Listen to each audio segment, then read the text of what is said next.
Querido, certamente você poderia falar para mim de algum filme que, não importando a quantidade de anos que você já assistiu, você seria capaz de falar, de explicar um pouco como é que foi o enredo.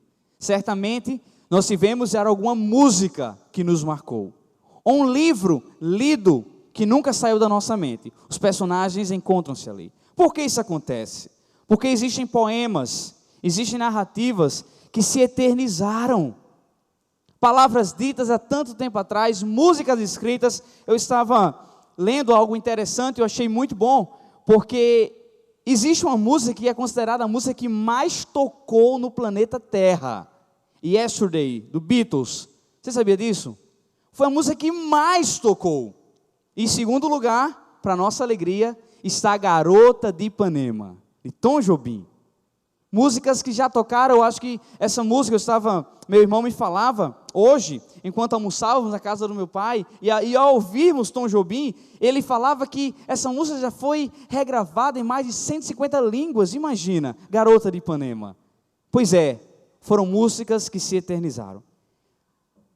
Amazing Grace, uma música tão linda, uma música que marca uma revolução grande, que uma vez ocorreu ao fim de acabar com todo o regime de escravidão.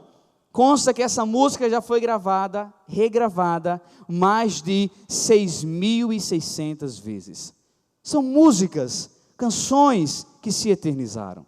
Certamente na nossa vida, nós temos lembranças que levaremos até a nossa morte, que se eternizou. Por que eu estou falando isso? Porque nós iremos meditar em um texto bíblico de um autor desconhecido.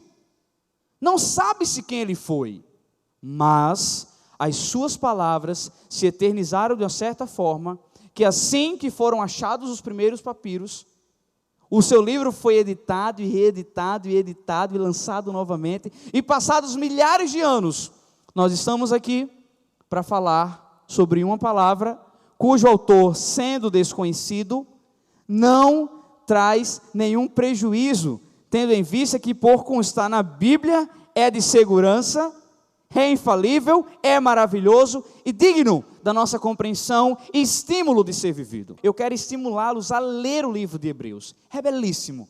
Trata sobre a fé, sobre Jesus como sumo sacerdote, apenas aquele que foi ao Santo dos Santos, aquele capaz de nos perdoar, não por mérito nosso, nem por uma graça que nós conquistamos, não, mas por um ato de amor que Ele plantou em nosso coração. Então abra sua Bíblia, no livro de Hebreus, capítulo 10, nós iremos meditar do versículo 22 ao versículo 25, e esse autor, ele faz um apelo à perseverança.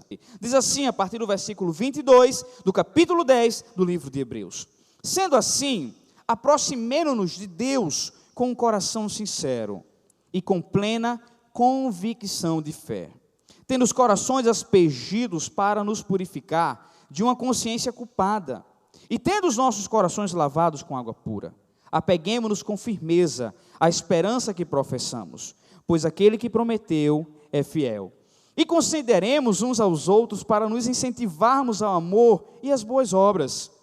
Não deixemos de reunir-nos como igreja, segundo o costume de alguns, mas procuremos encorajar-nos uns aos outros, ainda mais quando vocês veem que se aproxima o dia. Louvado seja o nome do nosso Deus. Feche seus olhos agora, eu quero lhe encorajar a pedir ao Senhor: Deus, ministra o meu coração. Vamos sair de toda a zona de defesa agora, vamos estar abertos para sermos levados a uma avaliação profunda e logo em seguida alcançarmos as transformações que Deus deseja. Pai, louvado e exaltado seja o teu santo nome. Nós cremos porque sentimos, o Senhor está em nosso meio, Pai. Louvado seja o teu santo nome pela vida de cada pessoa presente aqui, por aqueles que nos acompanham agora, pelas redes sociais, pelo YouTube, por nosso site. Louvado seja o teu santo nome. Mas, Pai, nós queremos agora, em tua dependência, clamando por tua graça e por tua misericórdia, que a luz da Sagrada Escritura possamos ouvir a tua voz e, sobretudo, alcançarmos as transformações que o Senhor escolheu para nós mesmos. Diante desse público, em nada me diferencio, Pai, para estar aqui hoje à noite. Apenas por um intermédio teu, por um dom específico me dado, mas na dependência do teu Santo Espírito. Eu quero agora clamar com tua graça e tua misericórdia, para a honra e glória do teu santo nome, meu Pai. Nos traz lições relevantes, que possamos nos apaixonar pelos relatos bíblicos e logo em seguida colocarmos em prática. Em nome de Jesus, amém. Diga amém onde você estiver. Eu não sei se você é conhecido como arquiteto ou engenheiro de obras inacabadas. Muitas vezes a nossa vida é assim. Muitas vezes nós identificamos uma data, nós temos um objetivo claro, nós desenhamos metas a serem alcançadas, mas existe uma síndrome do meio do muro que não nos permite completar aquilo que iniciamos. Eu não quero expor ninguém, mas eu vou chutar aí, será que 100% desse auditório já não alcançou algum momento da sua vida? Começou algo empolgadão, né? Começou algo contando os dias, mas infelizmente a síndrome das obras inacabadas não nos permitiu chegarmos até o final. Está um autor aqui, desconhecido, é desconhecido. Pensam que é o apóstolo Paulo, outros pensam que era alguém desconhecido, mas que estava muito próximo de Jesus. Enfim, existem várias linhas teológicas, mas isso não nos cabe, até porque as palavras dele, por serem relevantes, por estarem à disposição a cada um de nós, fala mais alto. O autor de Hebreus faz um apelo à perseverança. Perseverança. Você é alguém perseverante? Você se considera uma mulher perseverante? Você se considera um homem perseverante? Pois com a nossa vida com Deus é necessária a perseverança. E nós precisamos nos aproximar de Deus. Tem a sua Bíblia aberta no seu colo, tem uma caneta, se você achar assim uma forma didática de colocar algumas observações, de sublinhar, de grifar, fique à vontade. No versículo 22, nós iremos analisar versículo por versículo. Uma vez que o contexto histórico desse texto aqui era de profundas lutas, percebam que depois da morte de Jesus, da sua ressurreição e da sua ascensão, momento que ele deixa a terra e vai ao encontro do céu, começou uma fortíssima perseguição. O imperialismo romano trazia terror psicológico, terror físico, terror emocional, àqueles que acreditavam em Jesus. E certamente, assim como aconteceu com o apóstolo Paulo e os demais apóstolos, na sua grande maioria, viraram mártires. O que é isso? Alguém que morreu em defesa da fé. Estava aqui o autor de Hebreus. E diante hoje, não de uma guerra armada, nós não vivemos uma guerra armada. Porém, existe uma luta ideológica que nós travamos todos os dias. Que luta ideológica é essa? O padrão de família é diferente com o padrão de família de Deus, amém? É luta ideológica. A rebeldia fala mais alto do que a submissão em Deus, é luta ideológica. Buscar a justiça pessoal, ao invés de esperar a justiça de Deus, é luta ideológica.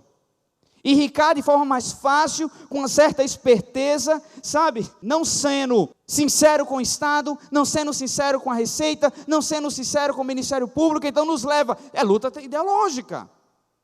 Então, diante desse desafio, nós precisamos, a fim de perseverarmos, de continuarmos, Deus nos concede a sua graça, Deus nos reserva um céu maravilhoso, mas há um trajeto chamado terra, chamado vida aqui na terra, que é necessário a perseverança. E como nós precisamos nos aproximar de Deus? Versículo 22, sendo assim, aproximemo-nos de Deus com um coração sincero. Sinceridade. Como nós precisamos, meus irmãos, resgatar a sinceridade do nosso coração. Como o nível de esperteza hoje é levado como virtude para aqueles que conseguem passar anos, meses, escondendo algo e não é descoberto. Sinceridade para reconhecer as nossas limitações, a nossa fraqueza, a nossa queda espiritual. Sinceridade para reconhecermos o quanto eu dependo de Deus. Sinceridade para ver que não é apenas admiração. Eu não posso ter apenas admiração com o Senhor. Eu tenho que ter um entendimento que Ele morreu para me salvar. Logo, Ele que precisa guiar a minha vida, guiar os meus passos. Sinceridade. Não pode haver fingimento de uma devoção que não é verídica. E eu quero falar algo para vocês. Nós estamos aqui em um encontro extremamente superficial, no que se diz respeito a nossa sinceridade para com Deus. Quantos estão aqui e o controle remoto da mente zipando para outros assuntos? Quantos não estão aqui esperando a hora para ir embora? Só veio porque o cônjuge obrigou. Quantos não podem estar aqui em nosso meio como clientes, que isso é uma das grandes desgraças que vem acompanhando o cristianismo, clientes que exigem, que querem, que criticam e pouco participam e pouco colocam a mão na massa. Mas o nosso Deus, Ele é experto, porque Ele sabe o que se passa no nosso coração. Não perca tempo querendo enganar pessoas, enquanto que Deus sabe como nós estamos. E eu não estou aqui para aterrorizar ninguém, não, longe de mim. Eu estou querendo nos conscientizar que, uma vez existindo a necessidade de sermos sinceros com Deus, uma vez existindo a real compreensão que Deus conhece o que se passa no nosso coração, vamos nos apegar às palavras de Jesus. Eu não vim para os saudáveis, eu vim para os enfermos, para os pecadores. Eu vim para socorrer, para transformar caráter. Então, cada vez que formos constrangidos por uma falha de caráter, meus irmãos, vamos dar um grito de louvor, porque Jesus veio para aqueles que têm problema de caráter como eu. Jesus veio para nos socorrer. Mas se eu não sou sincero comigo, se eu não sou sincero com aqueles que estão ao meu redor, e começo em um ciclo vicioso de justificativas, eu não alcanço a perseverança necessária a fim de chegar a ser abençoado por Deus. Amém, meus irmãos? Sinceridade no coração. Além do mais, o autor fala: aproximemos de Deus com um coração sincero e com plena convicção de fé. Em plena convicção de fé, se nós acreditamos que o acesso a Deus é obtido, nós não podemos duvidar. De repente, se um censo passasse agora em nossas mãos, declarando se nós temos fé em Deus, eu acredito que a grande maioria falaria que sim. Mas deixa eu lhe falar uma coisa: a fé não é apenas a compreensão ou o discurso de que eu creio ou não que Deus existe. Não, deixa eu trazer meios práticos. Como é que você está em relação às próximas horas da sua vida? A um futuro totalmente desconhecido. Você está com seu coração extremamente ansioso? Pois eu quero lhe dar uma má notícia. Isso está revelando a escassez da fé em Deus. Como é que anda os nossos últimos dias? A gente não consegue perdoar por nos vermos como pessoas que sofreram as consequências e temos dificuldade de perdoar. Pois é, os que vivem magoados estão revelando uma escassez na sua fé para com Deus.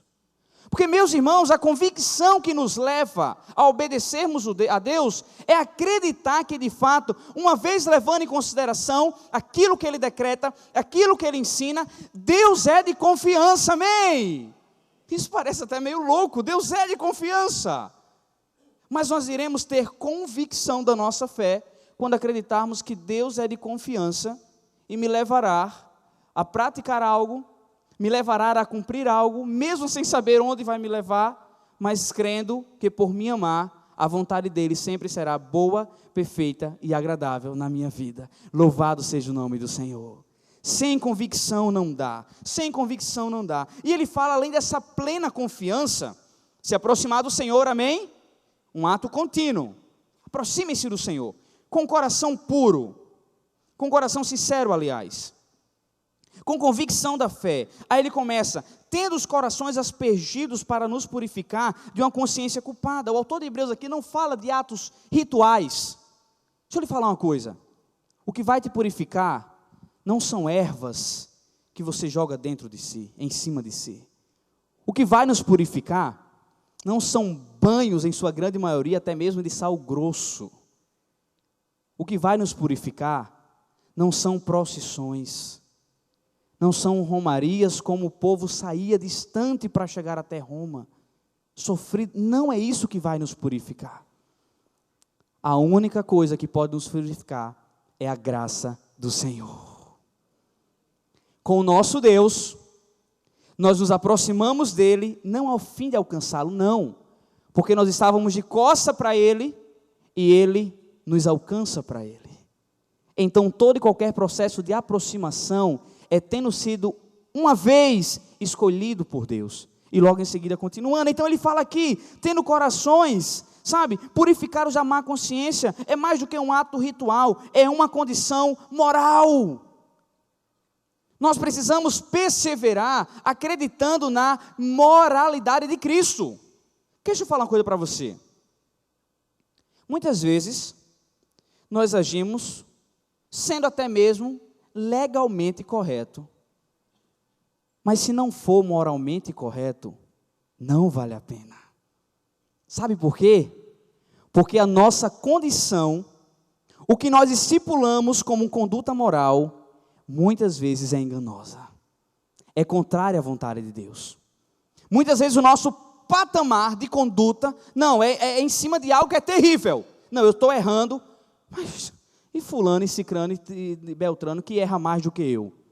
Essa é uma conduta reprovada por Deus, amém? Totalmente reprovada pelo Senhor. O que o autor de Hebreus fala aqui é: se aproxime de Deus, tendo um coração puro, quebre a sua conduta moral e apegue-se 100% à conduta moral de Cristo, que é uma conduta de renúncia. A pós-modernidade não é apenas marcada pela quebra dos muros de Berlim, sobretudo por algumas evidências preocupantes. O imediatismo, o egoísmo, o egocentrismo, onde o que eu quero, o hedonismo é a busca do meu prazer, nos levam a um mal gigante, o relativismo.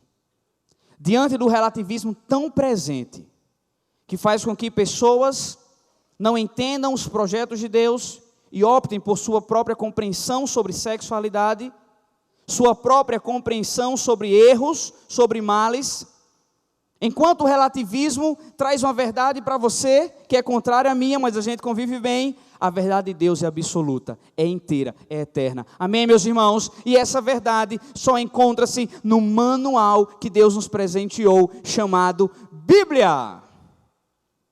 Aproximemos de Deus com um coração puro, aproximemos em Deus com a convicção de fé, tendo os corações aspergidos para nos purificar de uma consciência culpada e tendo nossos corpos lavados com água pura. Precisamos nos aproximar de Deus com pureza. Como será que anda o nosso nível de pureza? Será que nós temos evidenciado pureza? Como andam os nossos pensamentos? Como anda o nosso coração? Ou você ainda não percebeu que meu maior inimigo é o meu coração, que teu maior inimigo é o teu coração? É nos sentimentos enganosos do coração que um cárcere acaba com a nossa vida e não nos permite contemplarmos o que Deus tem para cada um de nós. Nos aproximemos de Deus, se aproxime do Senhor. Persevere, continue. Esse apelo sobre a perseverança é para que possamos continuar, para que possamos alcançar as bênçãos do Senhor. Então não negocie a sua fé. Temos convicção de fé. E além do mais, no versículo 23, quando o autor fala: apeguemo-nos com firmeza à esperança que professamos, pois aquele que prometeu é fiel. Nós temos um Deus fiel sobre a nossa vida. Amém. Podemos nos apegar à fidelidade do Senhor, como um mecanismo totalmente que irá nos favorecer a permanência, a perseverança. Ele é fiel. O que mandou seu único filho ir à cruz para nos salvar. O Deus que tem preparado uma morada celestial para mim e para você nos céus. Ele é fiel. O Jesus que vê na dor de luto dos seus discípulos, por se aproximar a sua ida ao céu, disse: não temam, eis que estarei convosco todos os dias. E eu nem sei quanto a nossa fé materializada nos impede de vermos a presença de Deus, mesmo diante de momentos tão difíceis, mesmo diante de momentos de tanta dor. Sabe por que Abraão foi considerado o pai da fé? Sabe por quê? Porque quando ele subiu no monte, ele tinha duas certezas, plano A ou plano B. Plano A, ele acreditava que Deus ia mandar uma provisão e seu filho não seria morto. Plano B, ele cria que mesmo sendo morto, mesmo tendo seu filho sendo morto, Deus iria ajudá-lo no consolo do luto. Você sabia disso ou não? Abraão, entenda, aconteceu um milagre maravilhoso. Mas Abraão tinha certeza que tendo seu filho, Deus seria fiel. Deus levando o seu filho, Deus seria fiel do mesmo jeito e traria o consolo necessário, mesmo diante do luto. Convicção, é assim que nós precisamos nos apegar ao Senhor. Ele é fiel, aquele, sabe, que nos chamou, aqueles que nos dá uma esperança, é fiel. Versículo 24, depois dessas lições da esperança, que inclui as promessas específicas acerca do futuro, diante dessa esperança, que o autor de Hebreus nos leva a guardarmos firme, no mundo onde os valores estão em contínua mudança, mas os padrões cristãos são constantes, o autor de Hebreus também nos traz aqui mais uma dica, a fim de perseverarmos, de continuarmos com o Senhor, a fim de não sermos destruídos por nossos sentimentos, por nossa vontade egoísta, por nossos planos frustrados. Você quer perseverar? Você quer perseverar no Senhor? Você quer perseverar no Senhor, igreja? Guarda mais essa dica também aí, do versículo 24. E consideremos uns aos outros, para nos incentivarmos ao amor e a boas obras. O autor de Hebreus começa a falar de práticas necessárias que nós precisamos exercer, e logo em seguida ele começa a entender que sozinhos nós não alcançamos os projetos de Deus. Nós precisamos de incentivadores. Exemplo, pessoas que nos exortem quando nós estivermos errados. Pessoas que apontem o nosso erro, todas as vezes que mudarmos, e seja ali a disposição de nos auxiliar no processo de transformação de caráter, de personalidade, de conduta ou de qualquer outra área. O autor de Hebreus fala, sabe, considere uns aos outros. É interessante porque no Novo Testamento nós encontramos cerca de 158 vezes a expressão uns aos outros, exortem uns aos outros, amem uns aos outros, encorajem uns aos outros, incentivem uns aos outros. Não existe cristianismo solitário. Se você está sozinho na sua vida cristã, eu preciso lhe dizer que esse não é o cristianismo que Jesus ensinou. Porque individualismo é amigo da solidão. E Jesus, tendo todo o poder de realizar o que precisava aqui na terra, ele optou por escolher 12. Em um dos seus livros, Bob Brunner, colunista do New York Times, ele disse que Jesus, mais do que estratégico, Jesus foi agregador quando escolheu 12. Quem são as pessoas que te exortam? Quem são os teus amigos, os teus irmãos em Cristo que você confessa pecado? Eu não estou lhe convidando para chegar aqui à frente, isso não seria saudável, e confessar os seus pecados publicamente. Mas acreditando que Deus dividiu dons específicos a pessoas que têm a mesma fé que eu tenho, eu preciso confessar os pecados a algumas pessoas sábias, algumas pessoas maduras, que possam me ajudar, que possam me auxiliar. O que ele fala aqui é exatamente isso, sabe? Os cristãos precisam estar alertas às necessidades do seu próximo. A ação em conjunto é indispensável. Parece sugerir que amar uns aos outros não acontecerá automaticamente. É necessário trabalhar o amor, até mesmo provocá-lo, assim como se faz com as boas obras. Deixa eu falar uma coisa para você. Muitas vezes nós reclamamos sobre comunhão. Quantas pessoas eu escuto? Igreja grande, não dá para ter comunhão. Mas eu quero levantar uma reflexão aqui. Precisamos entender que a comunhão ela é promovida. A partir do momento que eu falo, eu não tenho comunhão com outras pessoas, eu tenho uma parcela de culpa enorme. Porque uma vez, quando eu promovo a comunhão, de forma natural, ela vai acontecendo. Então, se eu digo, não, eu não vou para tal ministério porque eu não tenho comunhão com aquele grupo. Não, eu não tenho ligação com aquela igreja, eu não tenho comunhão. Mas espera aí, o que é que eu tenho feito para não ter comunhão, uma vez que ela é necessária? Nós precisamos entender que não há cristianismo sem sermos ligados uns aos outros. E comece a suspeitar dos seus amigos que só falam aquilo que você quer ouvir. Comece a suspeitar dessas amizades. Comece a ter cuidado com aqueles que você só vai confessar com eles porque sabe que ele vai te ver como um coitadinho, como uma coitadinha, que você nunca é o causador, sempre está sofrendo as consequências. Cuidado. Eu quero até mesmo incentivá-lo, não converse com essas pessoas. Peça para Deus lhe identificar. E eu quero trazer uma dica aqui maravilhosa. Filhos, quer acertar? Escuta o conselho dos pais. Escuta o conselho dos pais. Maridos, cônjuges, querem ter um casamento maravilhoso? Não faça nada sem antes fazer uso do sétimo sentido da sua mulher. Do sexto sentido da sua mulher. Nós precisamos acreditar no poder corporativo que tantas indústrias hoje usam, que na gestão pessoal nós utilizamos, mas que nós não acreditamos, nem percebemos que a própria Bíblia já revelava. Procurem os outros para incentivar. E aí vem mais uma lição, versículo 25, não deixemos de reunir-nos como igreja, segundo o costume de alguns, mas procuremos encorajar-nos uns aos outros, ainda mais quando vocês veem que se aproxima o dia. A necessidade da comunhão coletiva. Certa vez o Dr. Russell Shedd, em uma das suas vindas a João Pessoa, foi tomar um café da manhã conosco, em um dia da família, eu acho que foi o Family Day, eu acredito, que a nossa escola realizou no casarão, e ele estava ali, eu fiquei querendo tirar algumas dúvidas teológicas, mas com vergonha, e eu não sei, mas ele percebeu e me perguntou, você quer perguntar algo? E eu vi ali como uma porta de conversa. E eu comecei a questionar algo que vem tornando-se muito típico, cristão sem igreja. Você é cristão? Sou, mas qual igreja? Não tenho igreja, eu frequento igrejas. E ele me dizia que o cristianismo norte-americano está comprometido por essa tendência, por esse pensamento errôneo, que eu posso ser um cristão sem estar na igreja. Isso não é possível.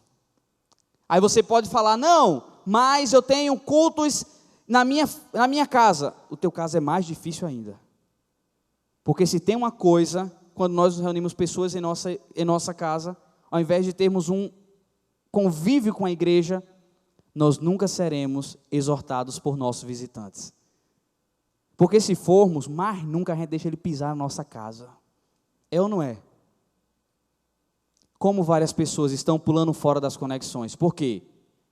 Os atos sociais são maravilhosos. Açaí é maravilhoso e com conexão que fica bom mesmo. Assistir filme com conexão é maravilhoso. Fazer noite da pipoca em conexão é maravilhoso. E quando o caráter tem que ser tratado e aquela conexão começa a ser mais dura, pessoas começam a sair. Eu venho aqui, irmãos, nos levarmos à real compreensão de que é ligado à igreja que nós seremos tratados, e louvado seja o nome do Senhor, porque existem milhares de igrejas espalhadas no mundo, pregando o Evangelho de Cristo, fazendo a diferença. É na igreja que nós iremos exercer o nosso dom. O Goldstock não foi fruto da liderança, foi fruto de vocês, cerca de 1000 voluntários que caíram no campo, que quiseram fazer a diferença. O pastor Mike Driscoll, recentemente colocou no seu Twitter, falando sobre isso, essa ideia de igreja. Ele disse, imaginem um pai, tem tudo a ver também com criança viva, um pai, um homem, que tendo os seus 3 filhos, tendo sua esposa, consultou a esposa e disse, vamos adotar uma criança. E a esposa disse, vamos. Toda a família aceitou. E ele sozinho foi até o abrigo. E ao chegar no abrigo, disse, eu queria adotar, e passou por todo o processo de adoção, conseguiu. E aquela criança, em poucas horas, já começou a chamá-lo de pai. Em poucas horas, já começou a falar, eu lhe amo, meu pai. Mas aquela criança, quando chegou em casa, odiou toda a família. Odiou a sua mãe, os seus irmãos, as suas tias. Dr. Mark Driscoll fala que assim acontece quando nós somos escolhidos por Deus e não estamos voltados a uma igreja. É incompatível falarmos eu amo a Deus e odiar os nossos irmãos. Dr. John Stott, Dr. John Piper, também numa última tuitada, foi bom que tudo isso foi essa semana e eu fiquei fresco na minha mente, ele também falou que Deus não nos escolheu para sermos adoradores solitários, sozinhos, não. Deus nos chamou para que juntos possamos alcançar a satisfação de obedecê-lo e de viver para a honra e glória do nome do Senhor. Você precisa se engajar. Que ministério você faz parte? Nós só temos, simples, 36 ministérios. Mas se você me diz, eu não vou com a cara de nenhum dos 36 ministérios, eu tenho muita dificuldade de pensar que o erro está nos 36 ministérios. Se você chega para mim e fala, eu não consigo viver comunhão, eu terei muita dificuldade diante das milhares de pessoas que passam aqui. E pensar que as milhares estão errando e você só está certo. Que o apelo à perseverança entre nossos corações, porque aquele que nos chamou é fiel, e o que começou a boa obra em nossas vidas, irá completar até o dia de Cristo Jesus. Que Deus nos abençoe, em nome de Jesus, amém.